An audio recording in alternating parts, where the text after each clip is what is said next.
ازيكم عاملين ايه؟ يا رب تكونوا بخير، فسحة سعيدة ورحلة سعيدة مقدما قبل ما ابدأ الفيديو. طيب انا موجودة دلوقتي في كايرو فيستيفال سيتي، وحبيت اشارك معاكم الاجواء هناك واوريكم الديكوريشن اللي موجودة. احنا دخلنا من بوابة، واول ما دخلنا كان موجود الدبدوب الكبير ده. طبعا زي ما احنا شايفين كده شجرتين كريسمس صغيرين، فطبعا كانوا واقفين يتصوروا معاه وياخدوا سيشن. طيب احنا هنلف مع بعضينا المول. ومش هطول عليكم، يعني هي الفيديو صغير. حبيت اشارك معاكم النافورة الراقصة. دي بقى علشان احنا كنا جايين مخصوص علشان نصور هناك. في البداية كده ده الباص الصغير، والباص ده بياخد جولة كده للولاد الصغيرين الحلوين المكتكتين دول او الكتاكيت دول، بيلففهم كده ويشغل لهم اغاني. فطبعا دي فسحة حلوة قوي ليهم. كان سعر الفرد كان عامل 50 جنيه. وهنلاقي الباص ده موجود معانا هنا في كايرو فيستيفال، وهنلاقي معانا موجود في مول مصر الدور الاول. تمام. يا رب اكون قدرت افيدكم كده. طبعا كايرو فيستيفال معروف ان هو في التجمع الخامس او في القاهرة الجديدة، ومن احب الاماكن وافضل الاماكن اللي تقدروا تستمتعوا فيها، يعني بالتمشية او التسوق. كمان في كارفور، وفي مجموعة مطاعم، وفي مجموعة ملاهي. عايزة اقول لكم ان هي حلوة قوي، وحلوة جدا جدا جدا. لو عايزين تغيروا جو، عايزين مكان جميل، طبعا من الاماكن الحلوة اللي هو كيدزينيا. وكيدزينيا موجودة معانا عند ايكيا. واحنا كنا جايين بس للاسف وصلنا متأخر. فكيدزينيا موعدها من 9 صباحا ل6 مساء، فطبعا احنا كنا موجودين متأخر. فهنا بقى النافورة الراقصة. وعايزه اقول لكم ان النافوره الراقصه زي ما احنا شايفين كده.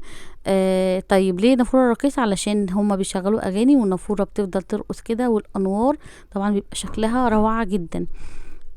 خلينا بقى ماشيين كده حوالين النافوره، وهنوصل للاخر. هنلاقي مكان كبير ينفع نقعد فيه، وينفع نجيب المأكولات والمشروبات من عندنا من البيت ونقعد. ولو عندنا لعبة للولاد هنقعد، لأن المكان كبير ومخصص للأعداد. هو حلو قوي. يلا نكمل بقى مع بعض كده التمشية. وعايزة اقول لكم ان النافورة حقيقي كانت الشكل بتاعها كان روعة، هم مشغلين الميوزك والنافورة عمالة ترقص. طبعا والشلال. وعايزة اقول لكم ان النافورة كانت بتتفاعل مع الميوزك، يعني لما يجي ميوزك عالية كانت طبعا بتطلع لفوق. كان شكلها حقيقي روعة جدا جدا جدا. لمحبين بقى الصور، طبعا دي مجموعة المطاعم والكافيهات اللي كانوا بيسألوا لنا عايزين اماكن تحتفلوا فيها يعني برأس السنة. وتكون فيها كافيهات ومطاعم وحاجات حلوة زي دي. فطبعا عندكم كاير فيستيفال، ومول العرب، ومول مصر، وكابيتال بيزنس بارك، واركان بلازا، وسيتي ووك، ووك اوف كايرو، ديستريك، مول الديستريك 5. طبعا كل دي اماكن وقعدات حلوة جدا، ومولات حلوة قوي لمحبين المولات. وطبعا ما ننساش مول رفال في مصر الجديدة، وسيتي سنتر الماظة، وسيتي ستار. كل دي مجمع مولات حلوة جدا جدا، نقدر نستمتع بيها ونتمشى فيها من غير اي حاجة. نقدر كمان نلعب في مدينة الملاهي. كل مول بيتميز بمدن الملاهي اللي بتبقى فيه. طبعا من الحاجات الحلوة جدا والأنشطة الجميلة اللي بقت في الملاهي دلوقتي، ان هنلاقي في كل مول مجموعة ملاهي غير التانية، وأنشطة حلوة قوي قوي قوي. يعني انا عن نفسي بحب مول كايرو فيستيفال علشان كيدزينيا. وهشارك معاكم الفيديو واوريكم الاجواء هناك عامله ايه. خلونا بقى نتمشى كده على النافوره، وده الشلال. زي ما وريتكم الديكوريشن ده كانوا بيتصوروا عنده. طبعا الالوان شايفينها الوان مبهجه قد ايه. وبصوا النافوره طبعا بتتغير من شكل للتاني. زي ما حكيت لكم ان هي بتتفاعل مع الميوزك يعني، او مع المزيكا. فطبعا كانت بتدي شكل جميل جدا واضاءة حلوة قوي.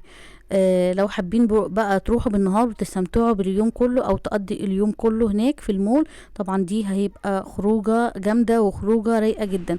طبعا في تزحلق على الجليد، او في اسكيت لمحبين السكيت. طبعا السكيت بقى دلوقتي مفيش ولا ولد ولا بنت ما بيحبوش السكيت، فطبعا ده حاجة حلوة جدا.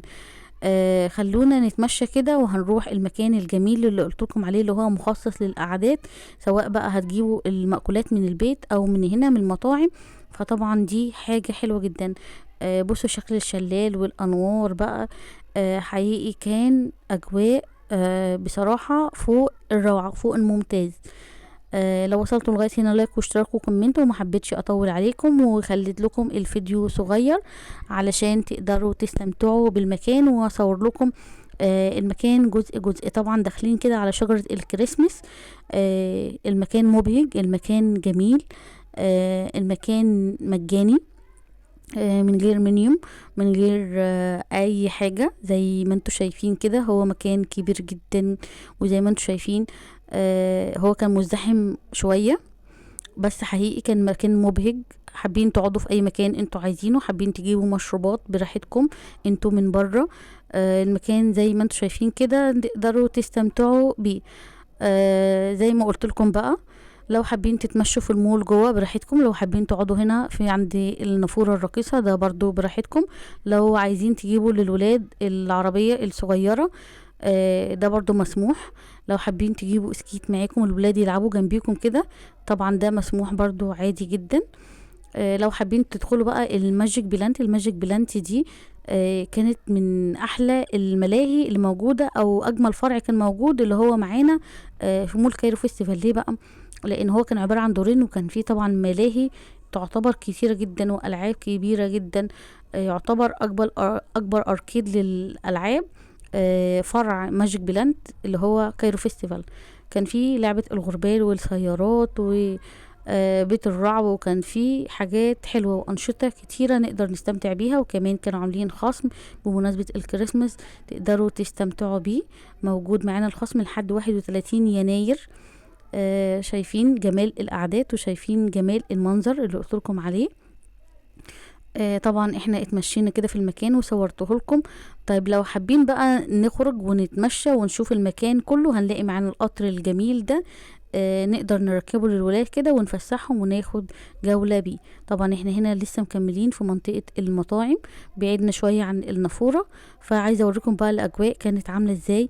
طبعا لو حابين تاكلوا اي مأكولات انتوا نفسكم فيها، تشيكن برجر او تشيكن او بيتزا، هنا مجموعة المطاعم اللي موجودة مختلفة بجوار سينما جالاكسي والماجيك بلانت. تمام، احنا خرجنا من عند النافورة وجينا هنا عند الماجيك بلانت والسينما جالاكسي، وحقيقي هنا الاجواء كانت حلوة جدا جدا.